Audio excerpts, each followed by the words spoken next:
Bismillahirrahmanirrahim. Alhamdulillahirabbil alamin wassalatu wassalamu ala Rasulillah wa ala alihi wa ashabihi ajmain.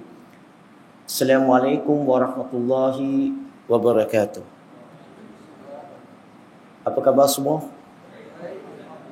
Alhamdulillah, bersyukur kepada Allah Subhanahu wa taala dengan izin dan rahmatnya saya diberi peluang untuk datang ke, saya pun tak tahu sini kat mana, tahu ke Maman aja. Tapi saya memang jarang-jarang datang ke Kemaman. So kali ini saya rasa amat bertuah lah diberi peluang. Dan insyaAllah malam ni akan bincang satu tajuk yang amat-amat penting. Okey, amat-amat penting zaman moden ini. Sebelum itu sedikit pengenalan tentang diri saya dulu. Boleh ke? Ya, sedikit saja. Nama saya Lim Jui Sun. Okey, nama sebelum Islam. Selepas memeluk agama Islam, nama Islam saya sekarang adalah Lim Jui Sun. Sama ke beza? Kurang tepat. Sedikit beza. Tajwid dia beza. Saya tak tukar nama. Mengikut kajian saya, nama Islam, nama yang mempunyai makna yang baik, maksud yang baik. Tak semestinya perlu dalam bahasa Arab ataupun bahasa Melayu. Apa buktinya? Mungkin ramai nak tanya, dibukti kat mana hujah ni? Kalau kita lihat zaman Nabi Muhammad sallallahu alaihi wasallam, ramai sahabat memeluk agama Islam daripada bangsa lain atau kaum lain. Dan Nabi Muhammad sallallahu alaihi wasallam tak suruh mereka tukar nama. Contohnya Salman Al-Farisi. Salman ni orang Arab ke orang Parsi? Parsi.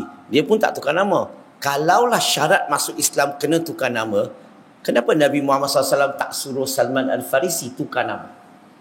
Kenal tak Bilal bin Rabah? Bilal. Kita semua kenal kan? Tapi Bilal ni orang Arab ke orang Afrika? Afrika. Dia tukar nama tak? Dia pun tak tukar nama. Mengikut sunnah Nabi Muhammad SAW, selagi nama itu tidak mempunyai unsur syirik, nama itu tidak mempunyai makna yang tidak elok, Nabi Muhammad SAW tak kacau nama orang. Boleh faham? So saya kekalkan nama bukan nak buat hal ya. Kekalkan nama supaya permudahkan orang lain, bangsa lain yang ingin nak masuk Islam, akan jadi mudah untuk mereka nak memeluk agama Islam. So ramai di kalangan mereka tak jadi masuk Islam disebabkan disuruh tukar nama. Mereka tak biasa. Okey? So itulah tujuannya. Dan kita teruskanlah kepada perbincangan malam ini. Saya tak tahu diberikan berapa banyak masa. Kalau masa kurang, saya cakap laju. Kalau masa okey, saya boleh cakap silo-silo. Okey, malam ni iaitu tajuknya adalah fitnah terhadap Nabi Muhammad sallallahu alaihi wasallam. Mungkin perkataan fitnah tu agak berat lah. Kadang-kadang mungkin salah faham aja. Tapi kita gunakan fitnah, yang tajuk yang diberikan fitnah terhadap Nabi Muhammad sallallahu alaihi wasallam. Fitnah terhadap Nabi bukan perkara baru. Dia telah berlaku zaman Nabi Muhammad sallallahu alaihi wasallam. Setuju tak? Ada tak orang fitnah Nabi zaman Nabi? Ada tak orang tuduh Nabi macam-macam? Ada. Berarti telah berlaku zaman Nabi Muhammad sallallahu alaihi wasallam. Dan bilakah orang barat mula menuduh, mula fitnah terhadap Nabi Muhammad SAW? Bila Orientalis, orang barat mula mengkaji kitab-kitab Islam. Lebih kurang 200 tahun, 200 lebih tahun yang lalu. Dan mereka, bila mereka mengkaji kitab-kitab Islam, mereka mula mengulas. Mengulas macam mana? Mereka menggunakan keadaan mereka di barat, cuba nak menilai apa yang berlaku di zaman Nabi Muhammad sallallahu alaihi wasallam 1400 tahun yang lalu. Dan mereka telah menulis tidak kurang daripada 60,000 buah buku mengenai agama Islam. Rasa-rasa tulisan tu menulis perkara yang baik ke perkara yang buruk. Sebahagian besar tu adalah fitnah terhadap Nabi Muhammad sallallahu alaihi wasallam. Dan soalan-soalan yang saya akan ulas selepas ini, majoritinya tak pernah berlaku pun. Maksudnya, tak pernah ada isu pun untuk selama 1200 tahun. Dan dia mula jadi isu bila orang barat mengkaji agama Islam, kitab-kitab Islam. Hari ini zaman moden dah, zaman elektronik, zaman kamera dan sebagainya, internet. Orang bukan Islam, bukan cakap, bukan tulis, malah tetapi mereka ni siap belanja berjuta-juta dolar. Okay, buat drama, buat satu video, buat satu wayang mengenai siapa? Mengenai Nabi Muhammad sallallahu alaihi wasallam. Rasa-rasa cerita yang dia buat tu perkara yang baik mengenai Nabi ke perkara yang buruk mengenai Nabi. Nah, itulah kalau kita pergi YouTube, kita akan dapat lihat video-video itu. Mari kita bincang apa yang ada dalam video tu.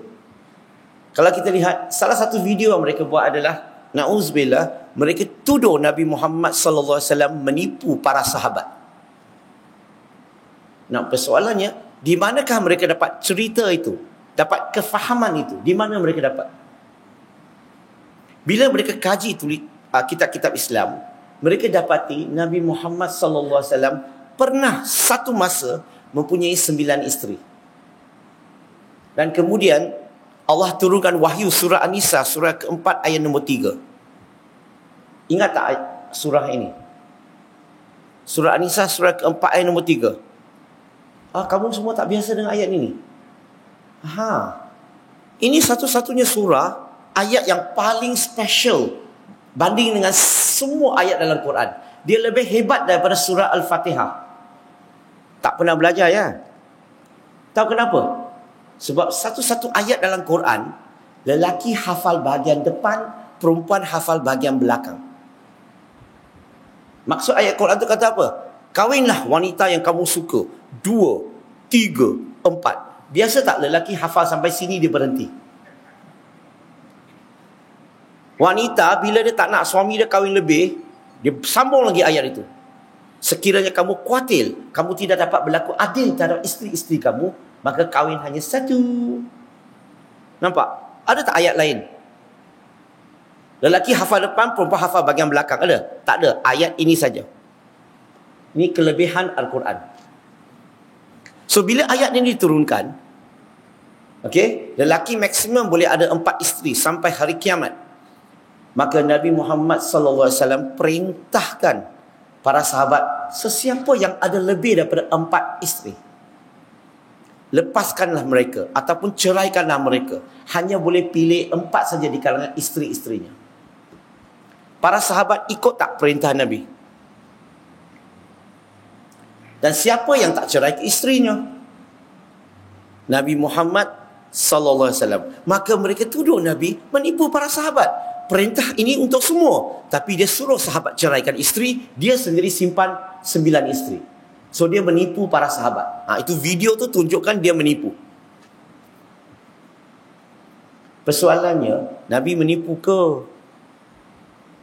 You percaya tak Nabi menipu? Dia dikenali sebagai Al-Amin. Betul? Bukan saja di kalangan orang Islam, di kalangan orang bukan Islam. So sekarang ni mereka tuduh Nabi menipu. Macam mana kita nak ulas kalau mereka kemukakan soalan sedemikian?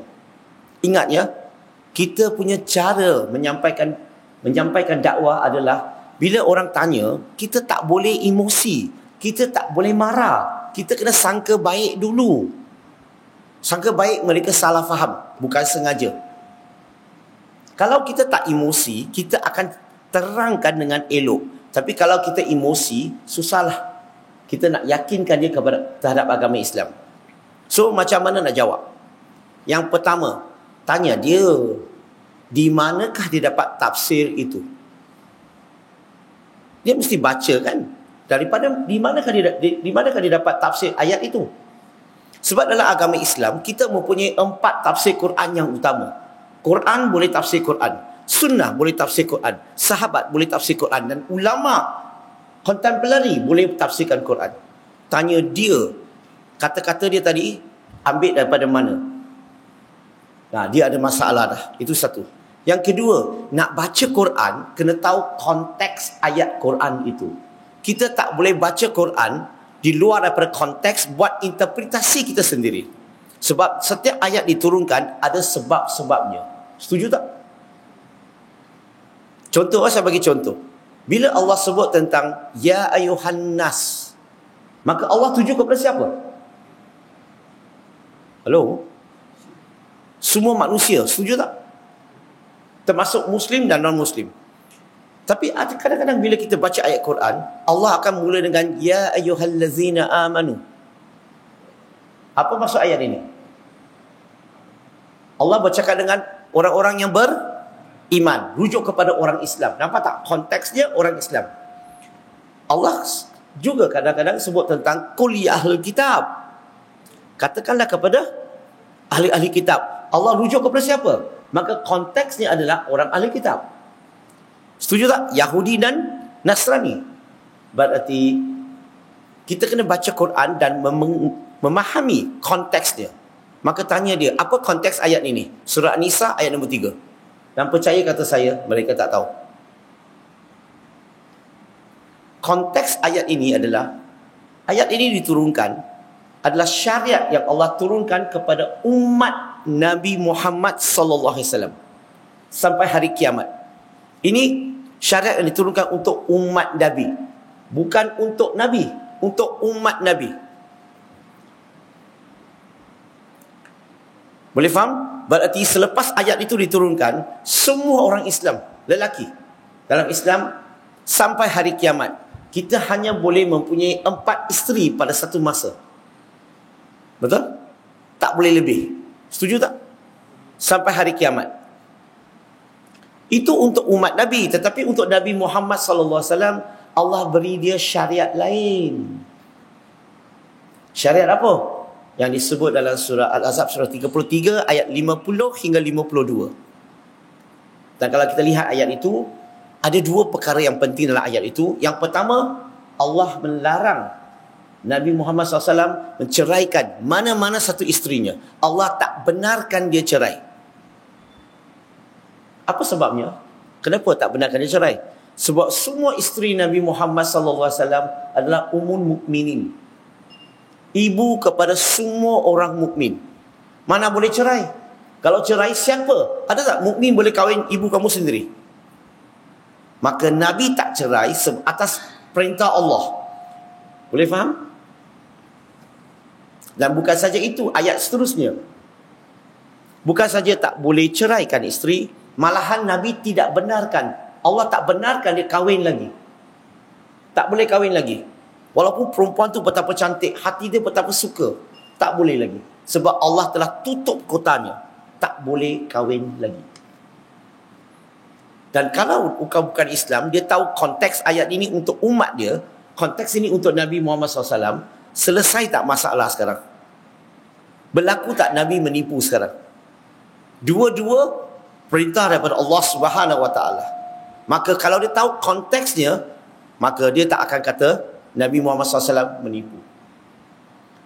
Seperkara lagi, saya selalu mengingati umat Islam, kena ingat, bukan semua perkara Nabi buat kita boleh ikut. Bukan semua perkara. Setuju tak? Ada setengah-setengah perkara khusus untuk dia sebagai Nabi, sebagai Rasul, kita umat Islam tak boleh ikut. Setuju ke tak setuju?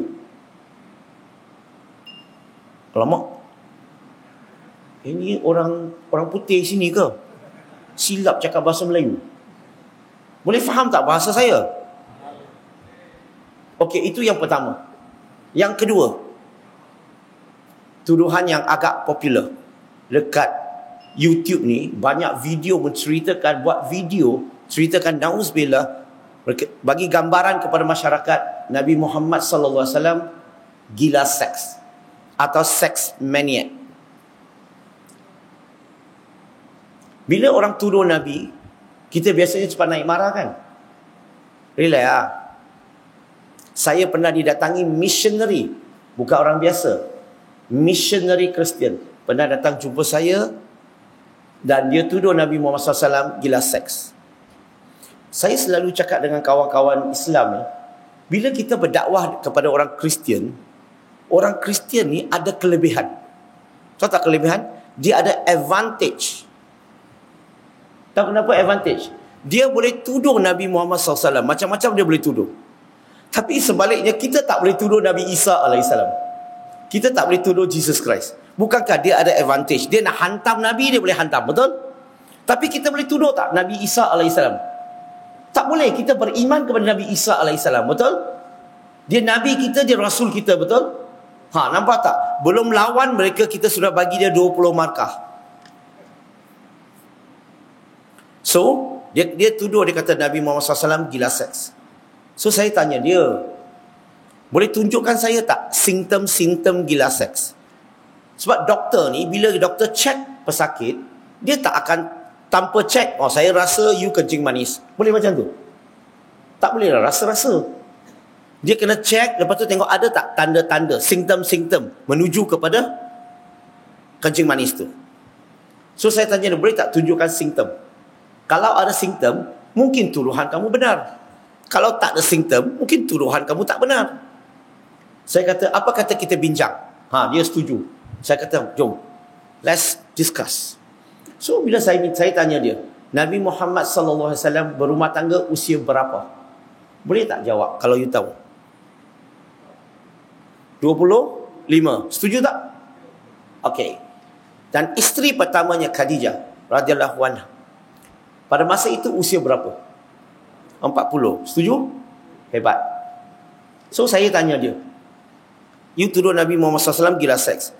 Saya tanya dia, kalau orang yang gila seks, suka tak ada kahwin wanita tua daripada dia 15 tahun? Dia terdiam, dia tak jawab. Dia tak tahu macam mana nak jawab. Saya tanya lagi, Nabi Muhammad SAW bersama dengan Khadijah radhiyallahu anha, mereka berdua monogami. Tahu tak monogami? Hanya mempunyai seorang isteri saja. Okey? Nabi hanya mempunyai seorang wanita saja. Pada usia 25, okey, hingga usia 50. Berarti mereka monogami dekat 25 tahun. Daripada usia 25, Nabi Muhammad SAW sampai usia 50, dalam hidup Nabi hanya mempunyai seorang wanita. Kalau orang gila seks, dia gila bila? Gila semasa muda ke? Gila semasa tua? Orang sini tak faham ya? Gila semasa kuat ke? Gila semasa lemah? Bagus.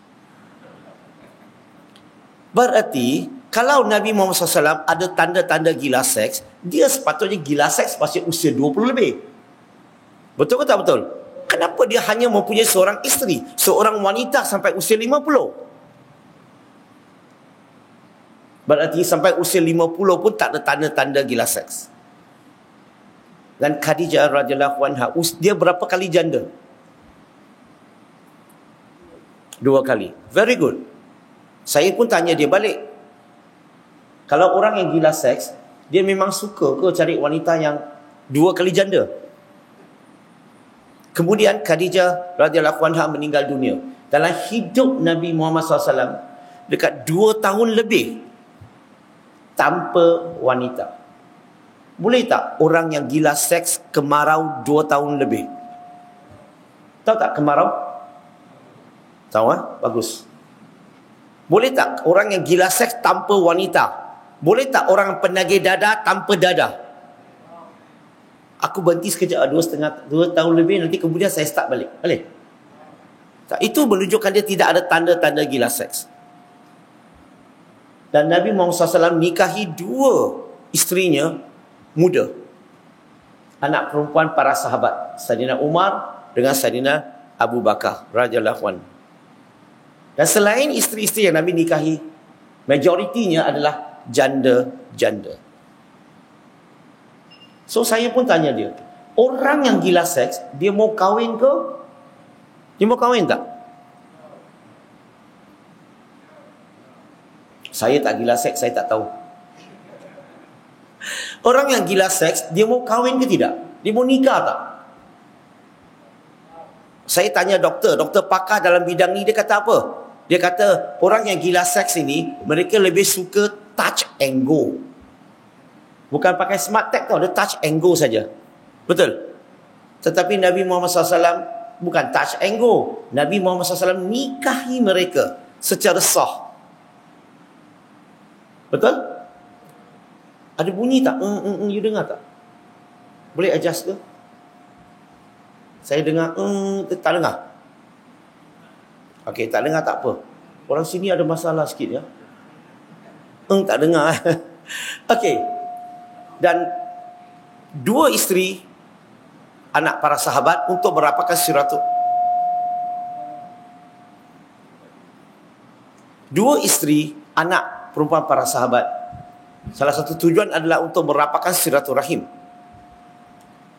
Saya tak tahu you tak dengar lagi ke? Itu tu.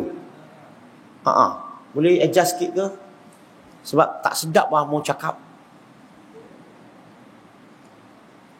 Okey, saya sambunglah. Sambil itu dia adjust. Okey. Dan selainnya isteri-isteri yang dia nikahi, ramainya janda-janda. So orang yang gila seks ni, dia mau kahwin ke tak mau kahwin dulu? Dia mau nikah tak? Setakat ni saya tahu mereka tak nak nikah. Mereka suka touch and go. Tetapi Nabi nikahi semua isterinya secara sah. Dan Nabi bertanggungjawab tak? Orang yang gila seks ni, dia akan bertanggungjawab tak apa yang dia buat? Dia tak akan bertanggungjawab. Tetapi Nabi Muhammad SAW bertanggungjawab terhadap isterinya semua, bertanggungjawab terhadap anak-anaknya. Orang yang gila seks, dia didik tak wanita tu? Tapi Nabi Muhammad SAW didik setiap isterinya memahami Islam dengan sangat-sangat hebat. Salah satu isterinya, Aisyah radhiyallahu anha, Nabi didik dia sehingga dia jadi hafizah. Dia menghafal keseluruhan Al-Quran. Pernah dengar tak? Pernah kamu dengar tak orang yang gila seks ajar bini hafal Quran, keseluruhan Quran? Ada? Yang tak gila pun tak buat. Apa kata gila lagi? Betul? Tapi Nabi mendidik isterinya Aisyah radhiyallahu anha sehingga dia hafal keseluruhan Quran. Bukan saja itu, dia menghafal sebahagian besar. Dia menghafal sebahagian besar hadis. Bukan saja itu, malahan dia jadi penasihat kepada 4 Khalifah Rashidin. Dan dia pernah melatih, mengajar tidak kurang daripada 88 ulama. Dia juga pakar dalam perubatan dan juga pakar dalam matematik. Adakah ini kerja-kerja orang gila seks? Berarti sampai setakat ini ada tak tanda-tanda gila seks? Ada ke tak ada? Tak ada. So saya tanya dia, boleh tunjukkan tak tanda-tanda? Dia tak boleh tunjukkan tanda-tanda. Sebaliknya dia kata apa? Dia kata aku tak peduli. Maka ada setengah-setengah orang, mereka sekadar nak tuduh, bukan nak dengar jawapan pun. Betul? Tapi bagi saya tak kisah. Tugas saya sekadar menjawab, mengulas, buat dia faham. Terima tak terima, hal dia. Sebab hidayah urusan Allah. Kerja kita, sampaikan. Dan disebabkan dia ni missionary, saya pun tanya dia lah. Nabi Muhammad SAW ada 9 isteri, kamu tuduh dia gila seks. Tapi dalam kitab dia, dalam kitab dia sendiri, sebut apa? Dalam kitab agama Nasrani, ada berceritakan tentang seorang Nabi yang sangat hebat. Namanya adalah David ataupun Daud alaihissalam. Dalam kitabnya, tahu tak dia ada berapa isteri? 99. Kalau 9 isteri you panggil gila seks, 99 you panggil apa? You kena panggil gila seks. Wah, banyak, penat. Dan dalam kitab dia juga ada satu lagi Nabi lagi hebat. Namanya dipanggil Solomon atau Sulaiman alaihissalam. Dalam kitabnya dia ada 700 isteri, 300 gondit. 700 tambah 300 jadi 1000. Maksudnya dia ada 1000 isteri. Nabi Muhammad SAW hanya ada 9 isteri, you tuduh gila seks. Dan you punya Nabi ada 1000 isteri, you tuduh dia apa? Wah, dia diam. Mana boleh diam? Mungkin dia tak tahu nak cakap macam mana. Saya ajar dia. You kena pasang CD tau, pasang CD. CD tau CD. Lepas tu CD tu sangkut. Dia tweet gila kena banyak kali lah. Sampai time kata seks. Bagi saya, kalau kamu nak tuduh, boleh. Tapi berlaku adil lah. Dia kata Nabi Muhammad SAW ada 9 isteri, you tuduh gila seks. You punya Nabi 99 isteri, tak gila seks. 1,000 isteri, tak gila seks. Betul ke tuduhan begitu? Dan saya cakap dengan dia, walaupun saya bukan beragama Nasrani,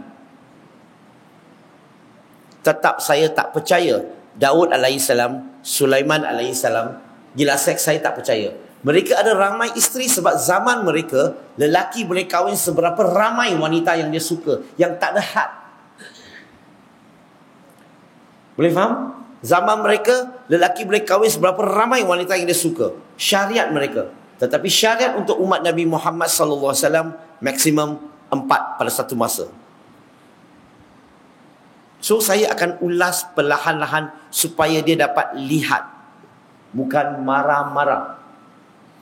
Satu lagi soalan, ini paling popular antara semua soalan. Ini paling popular. Mana-mana pergi, non-Muslim akan tanya soalan ini, ataupun mereka akan tuduh Nabi Muhammad SAW pedofil atau pedofil. Orang sini faham tak pedofil, pedofil? Lelaki tua suka kepada kanak-kanak. Macam mana, di mana mereka dapat idea tu? Sebab mereka baca dalam Sahih Bukhari. Ada laporkan apa? Nabi nikahi Aisyah radhiyallahu anha pada usia 6 tahun. Okey? So bagi mereka, macam mana ni? Seorang Nabi kahwin kanak-kanak. Dan untuk pengetahuan muslimin muslimat, saya tahu ada kajian contemporary membuktikan sebenarnya usia yang lebih tepat adalah 16 tahun dan duduk bersama lebih tepat lebih kurang 19 tahun. Itu kajian contemporary. Okey? Tapi bagi saya sekarang orang tengah tuduh Islam dan dia bagi dalil dalam Sahih Bukhari. Boleh tak kita cakap dengan dia, itu 6 tak betul, sebenarnya 16. Kalau kita cakap begini, dia kata kamu ni lari daripada soalan. Bila saya tunjukkan bukti ajaran kamu tak betul atau Nabi kamu tak betul, kamu pusing. Betul? Maka saya akan ulas tuduhan itu walaupun dia kata 6 tahun. Okey. Macam mana nak jawab soalan sedemikian? Yang pertama, kita kena bagi tahu dulu. Nak bincang soalan ini, dia kena memenuhi satu syarat. Apa syaratnya? Tak boleh banding keadaan dulu dengan keadaan sekarang. Nak banding boleh. Keadaan dulu dengan keadaan dulu, keadaan sekarang dengan keadaan sekarang. Aku yang dulu... Oi, sambung lah. Kenapa tak boleh banding keadaan dulu dengan keadaan sekarang? Sebab dulu-dulu, satu community sebelum mereka jadi merdeka, jadi sebuah negara, perkahwinan ini, semua perkahwinan ini di atas bau mak bapak. Berarti mak bapak buat keputusan, sah. Masyarakat terima. Tetapi bila sudah jadi sebuah negara, maka kerajaan yang menentukan usia berapakah yang sesuai untuk lelaki dan wanita berumah tangga. So dulu-dulu lain, keadaan sekarang lain. Boleh faham tak? Maka kalau nak banding, tak boleh ambil keadaan dulu dinilai mengikut keadaan sekarang. Nak nilai boleh keadaan dulu dengan keadaan dulu. So persoalan saya sekarang, Nabi nikahi Aisyah radhiyallahu anha, dapat restu tak daripada bapak dia? Siapa bapak dia? Sayyidina Abu Bakar radhiyallahu anhu. Dapat restu tak daripada bapak? Dapat. Sebenarnya kan ikut ceritanya habis dah. Kan keluarga buat keputusan. Kalau mak bapak dah buat keputusan, habis dah ceritanya. Tak ada isu. Tapi non-Muslim ni cakap macam ni cukup ke? Tak cukup mak, kita kena tambah. Yang pertama, keluarga bapak dia restu. Yang kedua, bila Nabi nikahi Aisyah radhiyallahu anha, dapat tentangan tak? Dapat bantahan tak? Dapat komplain tak daripada masyarakat Arab pada masa itu? Ada ke tak ada? Tak ada. Maksudnya apa? Diterima baik oleh masyarakat. Dipanggil uruf. Kadang-kadang dipanggil uruf, diterima baik. Bukan saja itu, perkara yang ketiga tu penting. Nabi Muhammad SAW ada tak musuh? Semasa dia hidup, ada tak orang sentiasa nak cari hal dengan dia? Sentiasa nak tuduh dia, fitnah dia? Ada ke tak ada? Ada. Saya nak tanya, musuh-musuhnya ada tak bantah? Ada tak komplain? Ada tak ambil peluang untuk nak jatuhkan, rosakkan imej Nabi Muhammad SAW? Ada ke tak ada? Tak ada. Saya ulang sekali lagi. Keluarga Aisyah radhiyallahu anha tak ada masalah. Masyarakat Arab tak ada masalah. Musuh Nabi Muhammad SAW pun tak ada masalah. Lu apa masalah? What is your problem? Non-Muslim salah faham kat mana? Bila Nabi nikah dengan Aisyah radhiyallahu anha, dia masih kecil. Mereka tidak duduk bersama. Aisyah tetap duduk dengan bapa dia sehingga dia akhir balik. Usia dekat 10 tahun, 9 tahun lebih, dekat 10 tahun. Dan Nabi tanya kepada Aisyah, Nabi nak tanya kepada Aisyah, adakah dia bersedia nak duduk bersama? Dan kalau belum bersedia, teruskan duduk dengan bapa kamu sehinggalah dia bersedia. Berarti Nabi tak jemput dia, Nabi nak tunggu dia sehingga dia bersedia. Berarti pernikahan Nabi Muhammad SAW dengan Aisyah radhiyallahu anha memberi satu pengajaran yang sangat besar kepada manusia sampai hari kiamat. Apa pengajaran itu? Siapa tahu? Usia berapakah wanita sesuai berumah tangga dan bersetubuh? Apa syaratnya? Akhir balik. Itu syarat pertama. Syarat kedua, ingat lagi baginda datang ziarah Aisyah radhiyallahu anha. Baginda tanya apa? Baginda nak tunggu dia, tanya dia bersedia ke belum. Baginda nak pastikan dia mentally, physically bersedia, baru jemput dia pulang. Dan kemudian dia kata dia bersedia, barulah Nabi jemput dia pulang. So bila Nabi jemput dia pulang, Nabi bukan jemput dia pulang sebagai kanak-kanak. Nabi jemput dia sebagai wanita muda. Sebab dia dah akhir balik, mentally, physically bersedia. Mungkin wanita-wanita kat belakang boleh jadi saksi. Wanita akhir balik tak semestinya mentally bersedia, physically bersedia. Boleh faham tak? Saya tak boleh cakap lebih lanjut mengenai apa maksud physically bersedia. Faham ke ni? Saya tahu perkara ini sebab apa? Sebab saya ada ramai anak perempuan. Dan bila mereka akhir balik, pemikiran masih kanak-kanak. Apa nama? Fizikal macam masih lagi biasa, kanak-kanak lagi. Tapi ada orang pula kata, tak, orang Arab dulu badan semua besar-besar. Badan besar tak semestinya otak besar tau. Halo? Kalau orang bukan Islam boleh tunjukkan, boleh ada rekod satu orang. Dulu ada yang kecil. Dan macam mana kamu nak cerita? Faham tak saya cakap apa? There is no such thing that satu community semua dia besar-besar. Orang Masaleh pun ada besar, ada yang kecil. Ada yang tinggi, ada yang pendek. Rendah. Betul ke tak betul? So kita kalau gunakan itu sebagai hujah, bahaya. Nabi nikah dengan Aisyah. Okay? Now, kita dah tahu restu masyarakat semua selesai. Sekarang ni non-Muslim salah faham kat mana? Mereka ingat Nabi bila nikah dengan Aisyah radhiyallahu anha, nikah terus bersetubuh. Itu silap. Mereka tak duduk bersama. Clear? Dan bila Aisyah kata dia sudah bersedia, barulah Nabi jemput dia pulang. Maka pada masa itu bukan kanak-kanak lagi. Dia wanita lah. Bukan saja itu, kemudian yang Nabi nikahi tak ramai isteri-isterinya yang janda-janda. Maksudnya apa? Aisyah radhiyallahu anha dibimbing, dididik oleh isteri-isteri Nabi yang lebih berpengalaman. So what is the problem? Maka mereka tetap tuduh pedofil. Mereka tetap tuduh. So macam mana kita nak bagi keterangan lebih lanjut? Macam inilah. Kalau seorang kanak-kanak dilayani oleh lelaki dewasa, dia 6 tahun, apa akan jadi kepada budak tu? Saya nak tanya dulu, apa akan jadi? Dia akan trauma. Dia akan keliru. Dia akan takut kepada lelaki. Dia akan malu kepada masyarakat dan sebagainya. Betul ke tak betul? Sekarang ni, pemikiran Aisyah radhiyallahu anha, ada tak pemikiran yang tak betul ataupun keliru? Ada. Jangan lupa tahu, dia menghafal keseluruhan Quran. Dia meriwayatkan 2,210 hadis. Dia jadi penasihat kepada 4 Khalifah Rashidin. Dia melatih 88 ulama. Dia pakar dalam perubatan. Dan dia juga pakar dalam matematik. Apa maksud matematik? Dia salah seorang, salah seorang rujukan kepada para sahabat semua mengenai isu pembahagian harta pusaka. Itu menunjukkan pemikirannya sangat cergas. Pemikirannya sangat hebat. So macam mana kamu nak tuduh dia pula pernah dilayani? Boleh tak dia laporkan kepada orang? Mungkin Nabi semasa Nabi Muhammad SAW hidup dia takut kot. Tapi bila Nabi sudah wafat, dia boleh laporkan tak kepada dunia? Dia boleh beritahu tak kepada orang apa yang berlaku? Boleh.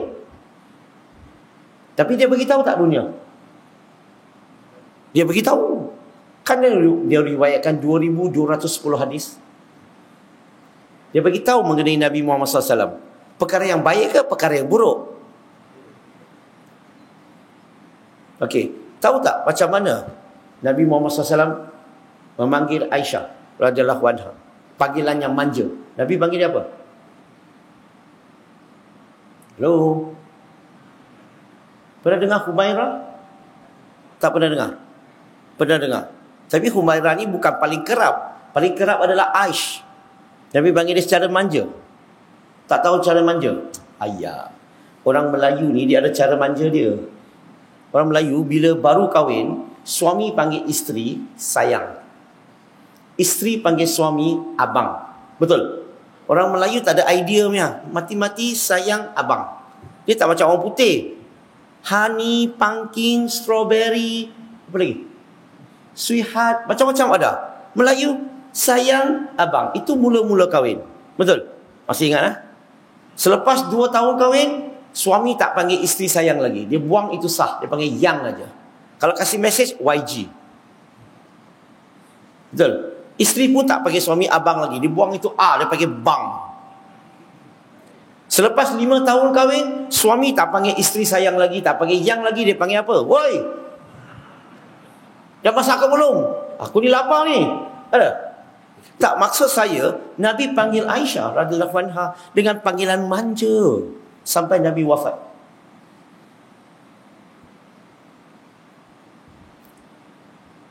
Dan Nabi Muhammad SAW juga, kalau kita baca hadis, ada tak Nabi Muhammad SAW berlumba lari dengan Aisyah? Ada ke tak ada lumba lari?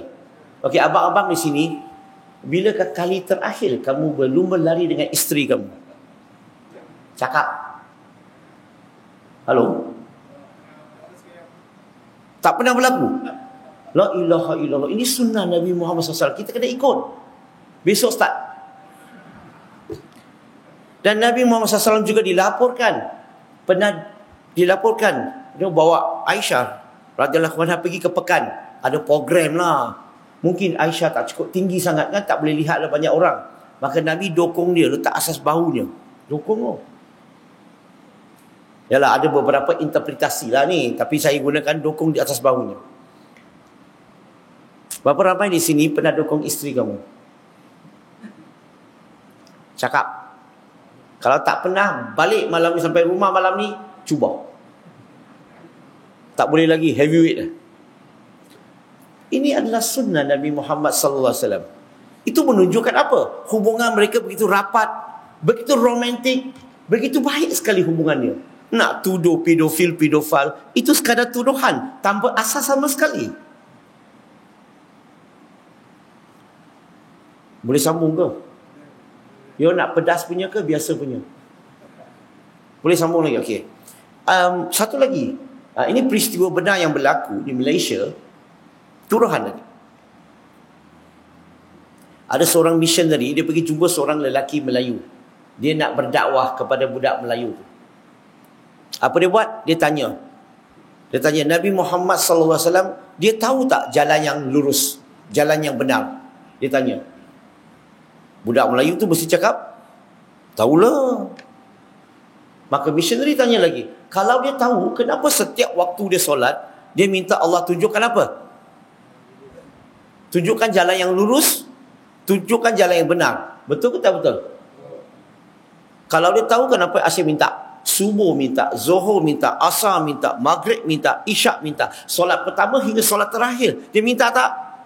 Minta. Itu menunjukkan dia tak tahu. Kalau tahu tak akan dia minta lagi. Dia berbeza dengan Jesus Christ. Mengikut kitab mereka, kitab Nasrani kata apa? Gospel of John chapter 14 verse number 6. Dia kata apa? I am the way, the truth and the life. Nabi Isa AS kata, I am the way, the truth and the life. No man can come to the Father but by me. He know the way, the truth and the life. Nabi Muhammad SAW do not know the way. Not even know the way. So dia tanya budak Melayu tu, mana satu Nabi yang benar, mana satu Nabi yang palsu. Wah, budak Melayu tu terdengar terkejut. Macam kamu sekarang.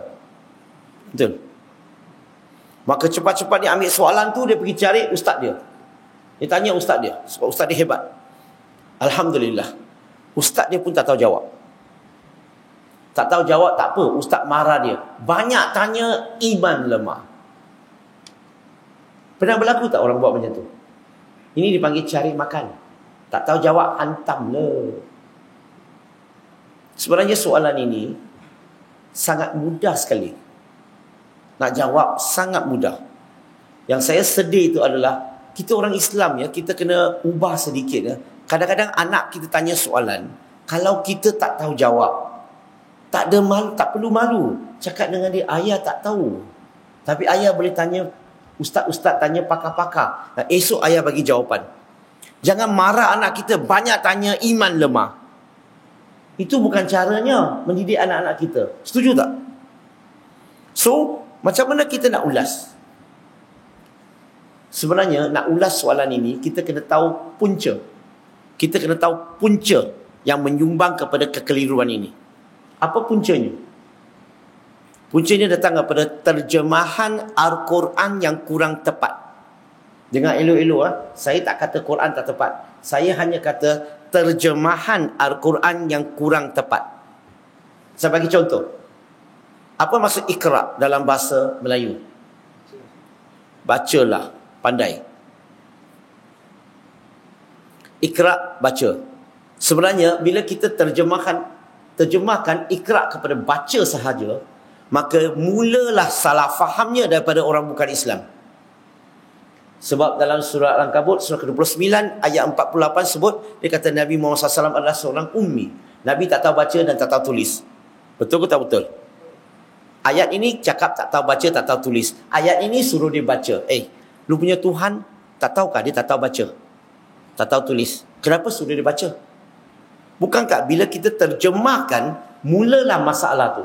It is a translation problem. Sebab perkataan Iqra sekurang-kurangnya bawa 3 maksud. Bacalah, mengulangi, sampaikan. 3 maksud. So, bila kita terjemahkan Iqra kepada bacalah, kita gunakan bacalah, boleh. Tapi syaratnya kita kena bracket, kurungan, letak mengulangi, sampaikan. Jibril alaihissalam bila sampaikan wahyu kepada Nabi, dia bawa Quran yang besar ke Quran yang kecil? Ada Quran tak? Tak ada Quran. Tak ada Quran, kenapa dia suruh Nabi baca? Dia sampaikan wahyu kepada Nabi, dia suruh Nabi Muhammad SAW ulang balik. Betul ke tak betul? Repeat after me. Nampak? Is translation. Ihdinas siratal mustaqim, masalah yang sama. Kan kita terjemah sebagai apa? Tunjukkan kami jalan yang lurus, tunjukkan kami jalan yang benar. Betul tak? Tapi kalau kita baca ayat Quran, contohnya surah Al-Hajj surah ke-22 ayat 67, surah Yasin surah ke-36 ayat 3 dan 4. Cuba baca ayat Quran tu. Dia kata apa? Yang bermaksud, dia kata sesungguhnya kamu Muhammad adalah salah seorang nabi atau rasul yang sudah berada dalam jalan yang lurus, sudah berada dalam jalan yang benar. Ayat Quran kata Nabi sudah berada dalam jalan yang lurus. Dan persoalannya, kenapa dia asyik minta Allah tunjukkan kami jalan yang lurus? Terjemahan ini tepat tak? Dan kalau kita baca tafsir Quran, Ibn Kathir, dia kata apa? Ini mazhab Syafi'i. Dalam tafsir dia kata apa? Dia kata bila Nabi baca ihdinas siratal mustaqim, dia bukan minta Allah tunjukkan jalan yang lurus. Dia minta Allah bimbing kami dalam jalan yang lurus, dalam jalan yang benar. Bila kita dalam jalan yang lurus, kita minta Allah bimbing, bukan tunjuk. He didn't ask Allah to show him the right way, the straight path. He's asking Allah to continue guide us in the right way at the right path. Nampak? Kalau ustaz tu boleh jawab apa yang saya jawab, selesai tak masalah. Ada masalah lagi ke? Boleh lagi? Sambung. Yang ini agak popular lah dalam YouTube. Ada satu pasangan, saya rasa di Amerika Syarikat, suami isteri, orang tua. Tapi mereka niat baik nak berdakwah kepada orang Islam. Mereka pergi ke masjid. Mereka tak masuk masjid. Di luar pagar. Mereka gunakan mic, speaker. Suami tanya soalan, isteri jawab. So dia pun cakap orang putih lah. Saya cakap sikit-sikit lah. So dia kata, dia tanya isteri dia, Muhammad, his name is mentioned in the Quran how many times? Maksudnya, nama Muhammad sallallahu alaihi wasallam disebut dalam Quran berapa kali nama Muhammad tu? Isteri dia kata 4 times. Ada orang kata 1 kali Ahmad, 5 times lah, no problem. So dia pun tanya lagi, Jesus Christ, Isa alaihissalam, his name is mentioned in the Quran how many times? Isteri jawab 25 times. Apa yang mereka cuba buat ni? Apa yang mereka cuba nak buat? Dia nak bagi tahu orang karya, orang dalam masjid itu, baca Quran kamu. Nama Muhammad sallallahu alaihi wasallam 5 kali saja. 4 kali Muhammad, 1 kali Ahmad, 5 kali. Tetapi nama Jesus Christ, Isa alaihissalam disebut 25 kali. Siapa lebih hebat? 5 kali lebih hebat ke 25 kali lebih hebat? Oh, dia nak banding. Rupa-rupanya kesilapan mereka apa? Kesilapan dia adalah dia tak tahu keseluruhan Quran Allah berkata-kata kepada siapa? Kepada Nabi Muhammad sallallahu alaihi wasallam. So bila Allah bercakap dengan Nabi, Allah tak perlu sebut nama dia. Tetapi bila nama dia disebut, keadaan konteks itu dia sebagai orang yang ketiga. Keseluruhan Quran Allah bercakap dengan dia. So siapa lebih hebat? Boleh faham? Dan perkataan kul, biasa dengar tak? Kul huwallahu ahad. Kul sebut dalam Quran berapa kali? 332 kali. Apa maksud kul? Katakanlah wahai Muhammad sallallahu alaihi wasallam. Betul? Maksudnya apa? Bukankah Allah bercakap dengan dia? Bukankah nama dia disebut 332 kali? Dia akan kata tak kira. Sebab nama dia tak sebut. Kita sendiri bubur punya, dia kata. Kurang asam betul. Okeylah, dia nak banding. Nama siapa lebih banyak, maka dia lebih hebat. Betul ke cara bandingan tu? Mari kita test. Saya tak nafikan nama Muhammad SAW 5 kali. Nabi Isa AS 25 kali. Tapi dia tak tahu. Nabi Nur AS, nama disebut dalam Quran sebanyak 47 kali. Maka tanya dia, Jesus Christ lebih hebat ke Nabi Nur AS lebih hebat? Dia dah kena dah. Ibrahim AS nama dia disebut 74 kali. Jesus baru 25 kali. Siapa lebih hebat? Kena sekali lagi. Nabi Musa AS nama disebut dalam Quran 177 kali. Siapa lebih hebat? Syaitan. Oh, syaitan. Nama syaitan sebut dalam Quran berapa kali? Tanya dia. Halo? Siapa tahu? 88 kali. Sekarang syaitan lebih hebat tak daripada Jesus Christ? Tanya dia. Dia punya Tuhan tau. Syaitan lebih banyak nama sebut dalam Quran daripada nama Jesus. So siapa lebih hebat? Dia nak banding, dia kena macam contoh, kita boxing, dia ada kira weight kan? Betul tak? Kira weight. Kalau nak banding dalam Islam, Kristian mereka percaya Nabi Isa AS adalah Tuhan. Betul ke tak betul? Dalam agama Nasrani lah. Dalam Islam kita percaya Nabi Muhammad SAW seorang manusia. Seorang Nabi, seorang Rasul. Setuju tak? Boleh tak kita banding Tuhan dengan manusia? Itu perbandingan yang salah lah. Different kategori. Kalau berani, kalau betul gentleman, banding Tuhan dengan Tuhan. Kan dia percaya Nabi Isa AS itu Tuhan kan? No problem lah. Banding dengan Allah. Kita percaya Allah tu pencipta. Allah tu Tuhan. Betul? So, Nabi Isa, Jesus Christ, nama sebut 25 kali. Siapa di sini tahu nama Allah sebut dalam Quran berapa kali? Kena jawab. Mu'alaf tanya, mukallaf jawab. Halo? Berapa kali? 2,698 kali. 25 lawan 2,698 kali. So siapa lebih hebat? Macam ni lah banding. Itu baru betul. Ikut kategori. Ikut weight dia. Betul? Nampak tak? Kalau dia nak banding, kita gunakan hujah sedemikian. Okey. Apa yang saya akan buat sekarang, saya rasa saya nak ambil peluang sedikit buka untuk sesi soal jawab. Okey? Sekiranya ada soalan nak tanya mengenai dakwah ke, mengenai mu'alaf ke, mengenai apa-apa sahaja mengenai Islam, silakan. Kita buka sedikit masa untuk sesi soal jawab. Hello? Ada soalan tak? Kita ada mic ke bagi mereka? Tak ada. Apa kata saya bagi you phone number saya? You message saya jawab. Okey kah? Sebab kamu nak tanya susah. Nak phone number ke? Boleh? Boleh? Okey, 012 366 1121.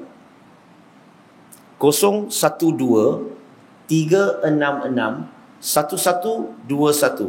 Okey, siapa yang ada soalan boleh tag saya jawab di sini. Saya rasa ini zaman moden kan, kita buat macam ni lebih mudah daripada dia berdiri ke nak cakap ke tak dengar, tak ada mic. Okey, silakan. Siapa ada soalan? Belum ada lagi. Okey, saya kira sampai 5. Kalau tak ada soalan, kita mengakhiri ceramah malam ni. Sedia? 5,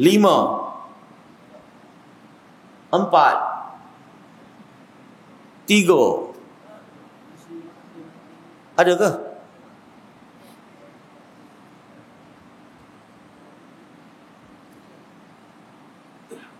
Haji nak tanya soalan, Haji?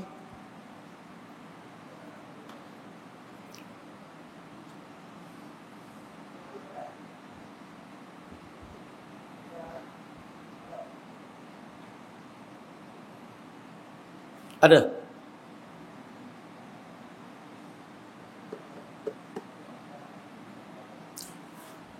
Tak ada soalan ya? Okey. Oh, bapa saya kata sama ada you faham semua ataupun langsung tak faham.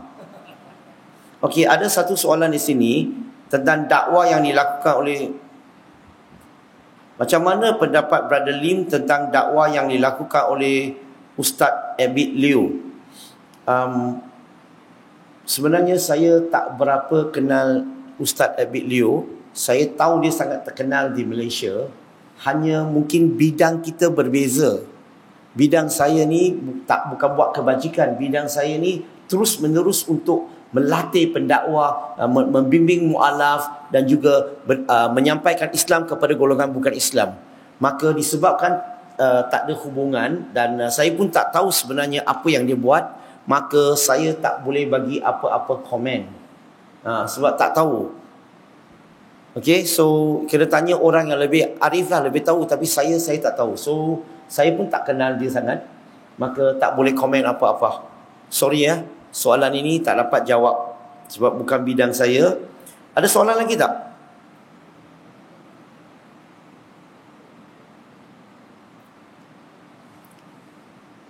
Okey. Saya tahu semua ni nak balik cepat. Okey, sebelum kita akhiri perkongsian malam ini, sebelum kita akhiri perbincangan malam ini, sempat saya ada bawa tinggal beberapa sedikit buku tulisan saya, terutamanya buku ni mengenai 40 hikmah akhlak Nabi Muhammad SAW. Satu buku yang sangat penting untuk kita belajar dan juga kita boleh hadiahkan kepada kaum bukan Islam. Buku kedua, Soalan Contemporary. Tadi tajuk yang saya cakap tadi dalam buku ni. Banyak lagi tapi masa tak cukup untuk saya ulas. Satu lagi yang boleh lihat tengok adalah keaslian Al-Quran. Macam mana nak buktikan Al-Quran kalam Allah. Okey. So, kalau selepas solat Isya nanti nak tengok di luar sana, boleh tengoklah. Ada lagi tak soalan? Ada satu. Macam mana pengaruh Kristian di Malaysia? Yang pertama, kita kena faham dulu, agama Kristian, agama dakwah. Setuju tak? Hello? Agama Islam, agama dakwah tak? Antara kedua-dua agama ini, mana satu agama yang lebih giat melaksanakan kerja-kerja dakwah? Mana satu lebih berjaya?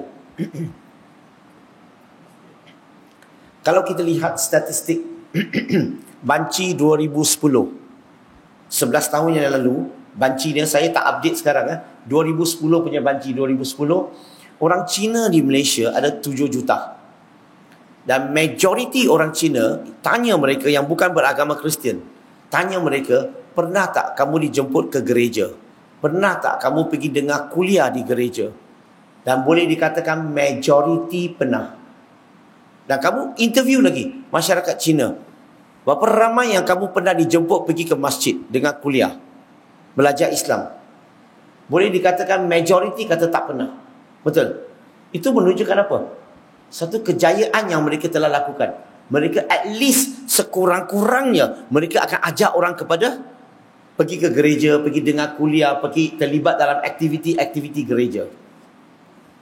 Dan kalau kita lihat Banci 2010 tadi, orang Cina 7 juta. Orang Cina yang masuk Islam hanya 42,000. 42,000. Tapi orang Cina yang masuk Kristian 700,000. Maksudnya 10% masyarakat Cina memeluk agama Kristian. 42,000 banding dengan 700,000, you tahu tak berapa banyak bezanya? Maksudnya satu Cina masuk Islam, 16 Cina masuk Kristian. Kita kalah tak? 16-1. Best tak tengok bola kalau kalah 16-1? Ada fight tak? Dia macam Southampton lawan Manchester United, kena 16-1. Macam tu. Bagi saya, dah kalah 16-1, kita tak rasa apa-apa ke? Kita kalah teruk ni. Bagi saya, kalah 16-1 ni tak begitu teruk lagi. Yang paling teruk sekali adalah kebenaran kalah kepada kebatilan. Kebenaran, kita ada kebenaran, kalah kepada kebatilan. Itu yang paling memalukan. Dan kita orang Islam semua boleh tidur lena, tak ada isu pun. Berdengkuk seperti biasa. Betul? Ini masalahnya. So, sama ada bagi mereka agama dakwah. Mereka macam mana pun akan bergerakkan kerja-kerja dakwah. Kita Islam ni bukan agama dakwah, agama ibadah. Kita tak gerak dakwah punya, kita gerak ibadah saja. Betul? Solat, puasa, zakat, haji. Betul? Lain-lainnya bukan hal saya. Bayangkan kalau Nabi Muhammad SAW wujud hari ini bersama dengan kita hari ini. Nabi buat dakwah tak rasa-rasa? Buat Kita ikut tak Nabi? Tak jawab maksudnya tak ikut. Ikut ke tak ikut? Yang kebanyakan tak nak ikut lah. Ikut ke tak ikut? Ini cara paksa orang jawab. Tapi bila Nabi sudah wafat, kata-kata Nabi masih wujud tak? Maka tak perlu ikut lagi kot.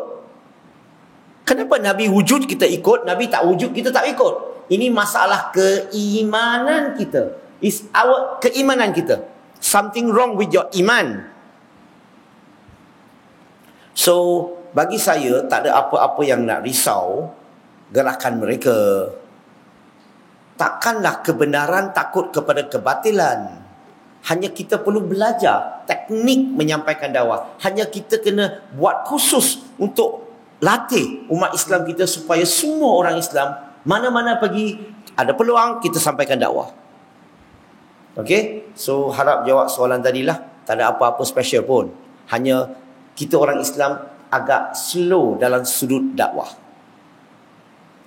Ada lagi soalan? Saya kira 5 lah. 5, 4. Ada soalan sini.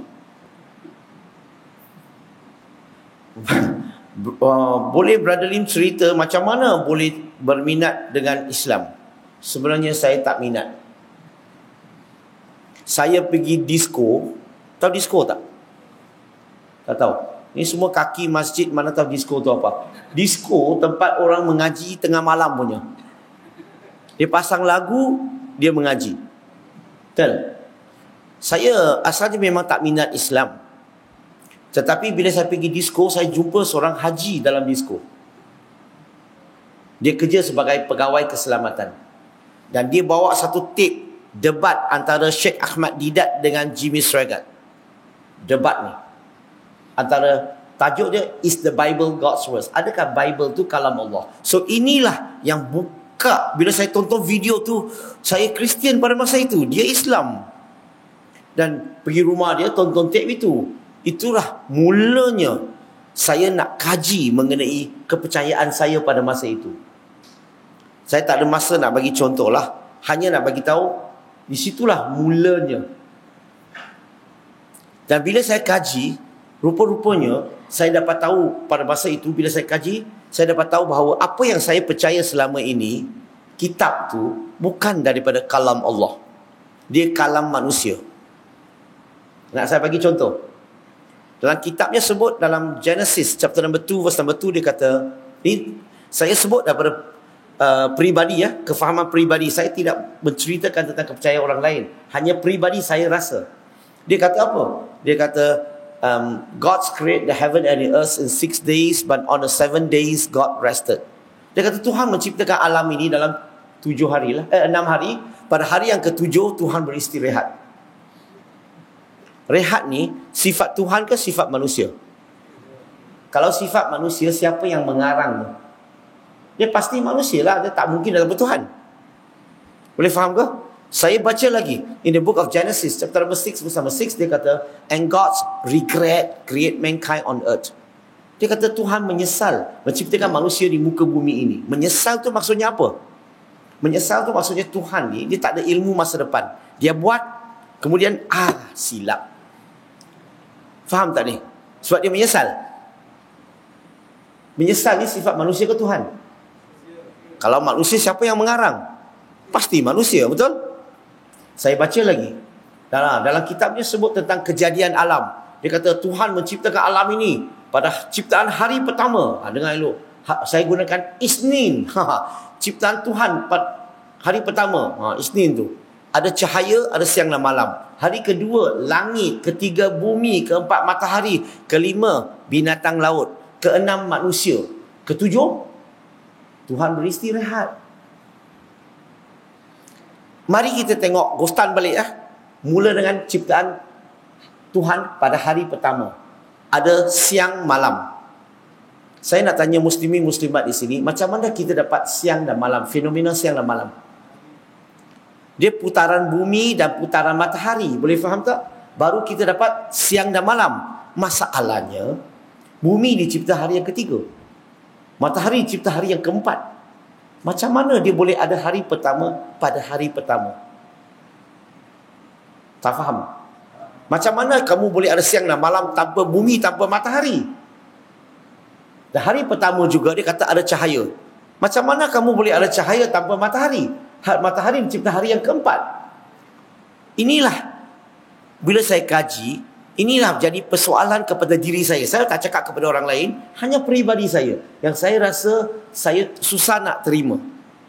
Boleh faham? Dan saya makan masa 2 hingga 3 tahun punya kaji. Dan akhirnya saya buat keputusan daripada sudut peribadi saya rasa dia bukan kalam Allah, tetapi dia mengandungi sedikit kata-kata Allah. Boleh faham tak maksud saya? keseluruhannya bukan kalam Allah, tetapi dia ada sedikit kata-kata Allah, sedikit persamaan. Boleh faham? Maka saya mula kaji Islam.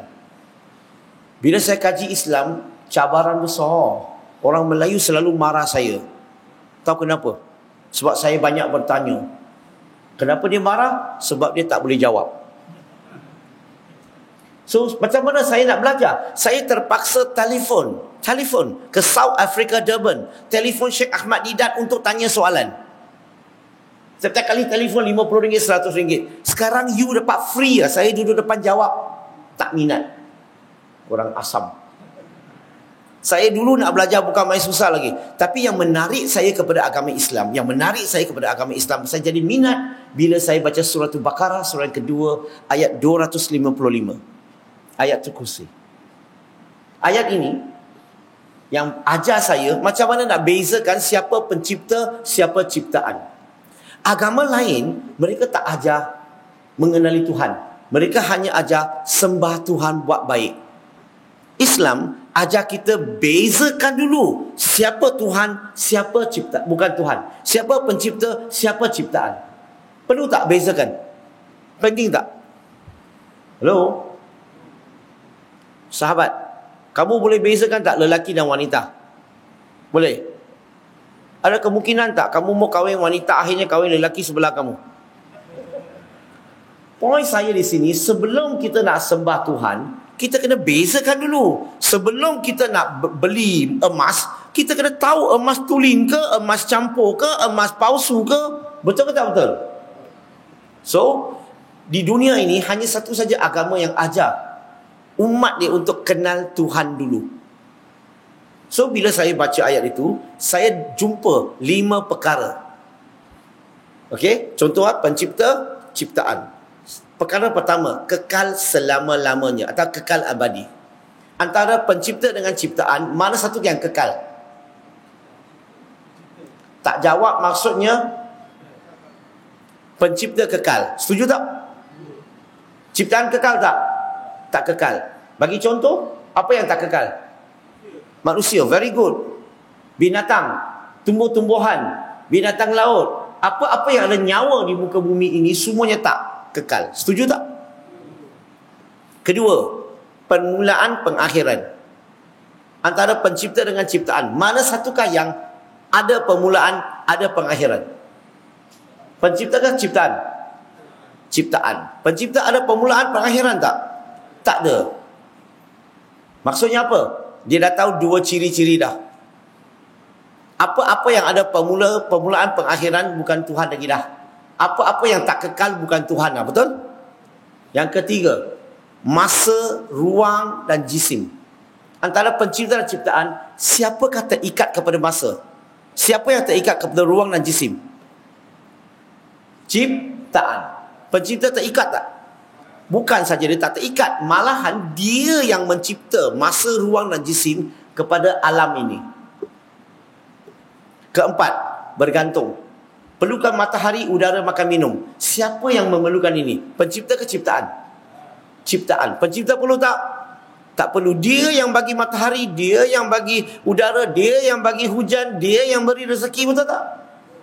Last, rehat dan tidur. Siapa perlu rehat dan tidur? Pencipta ke ciptaan? Tadi ingat lagi tak? Kitab Nasrani sebut apa? Tuhan beristirahat. Dia mau rehat loh. Rehat tu ciri-ciri pencipta ke ciptaan? Ya.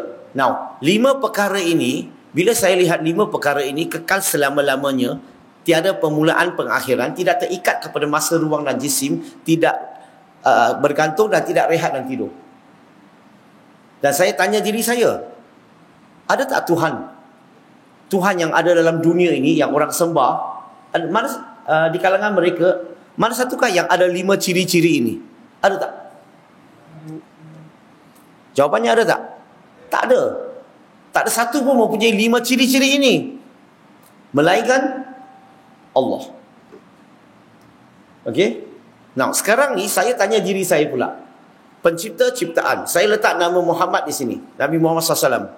So, Nabi Muhammad SAW, Kekal ke tak kekal? Ciptaan. Dia ada permulaan pengakhiran tak? Ciptaan. Dia terikat kepada masa, ruang dan jisim tak? Ciptaan. Dia bergantung tak? Ciptaan. Dia rehat dan tidur tak? Ciptaan. Saya tahu macam mana nak bezakan siapa Tuhan, siapa bukan Tuhan.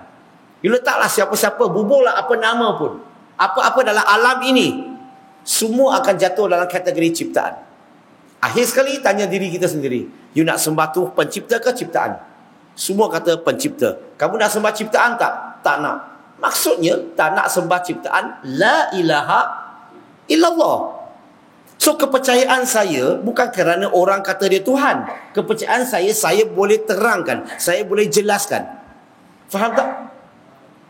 Saya tak ada masa. Sebab tajuk ni makan 2-3 jam. Saya ringkas gila-gila. Harap jawab soalan tadi. Saya rasa cukuplah perkongsian setakat ini. Dan last, ada 2 perkara saya nak bagi tahu. Satu, IDT dalam proses kembangkan sayap kami ke Sabah. Kami dah buka satu center di KK. Kami sudah ada 4 center di KL, Kuantan, Penang, Melaka. Dan satu lagi di Kota Kinabalu. Saya nak ajaklah muslimin muslimat. IDT bukan saja di Malaysia. Kami ada di Laos, di Indonesia dan juga di Philippines. Kami ada pegawai semua di situ. Dan insyaAllah IDT dalam proses. IDT itu interaktif dakwah and tarbiyah. Dalam proses kami nak beli bangunan untuk buat academy. Academy ini missionary academy. Maksudnya kita akan melahirkan pendakwa-pendakwa di 10 negara di Southeast Asia. Mereka akan hantar, kami akan latih mereka sehingga mereka boleh menyampaikan Islam dengan baik. Dan kami akan cari sponsor untuk dia, bayar dia gaji penuh, balik negara dia, sampaikan dakwah. Dan saya nak ajaklah muslimin muslimat di sini, siapa-siapa yang nak terlibat dalam aktiviti ini, terlibat dalam dakwah ni, siapa yang nak melabur untuk saham akhirat, boleh jumpa pegawai saya di belakang. Kami ada satu sumbang.dakwah.my. Tahu tak sumbang.dakwah.my? Tekan saja dekat Google dan kamu boleh isi semua. Okey? Dan dia akan buat auto debit. You boleh pilih RM30 ke RM50 sebulan. Dan itulah dana yang kami akan gunakan untuk menyampaikan kerja-kerja dakwah kepada non-Muslim. So, dan kami ada tabung di belakang. Siapa-siapa yang nak infak, siapa-siapa yang nak bayar zakat dan sebagainya, silakan. So, itu sajalah perkongsian malam ini. Saya dengan kawan, sahabat saya, kami berdua ni musafir. Orang sini faham tak musafir?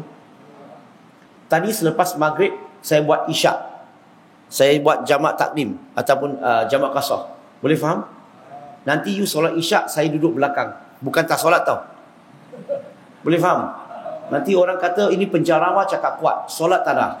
Bukan tak ada solat. Kalau tak faham, saya buat sekali lagi. Tak ada masalah. Okey. So, itu sajalah perkongsian malam ini. InsyaAllah ada rezeki. Kita jumpa lain waktu. Terima kasih. Assalamualaikum.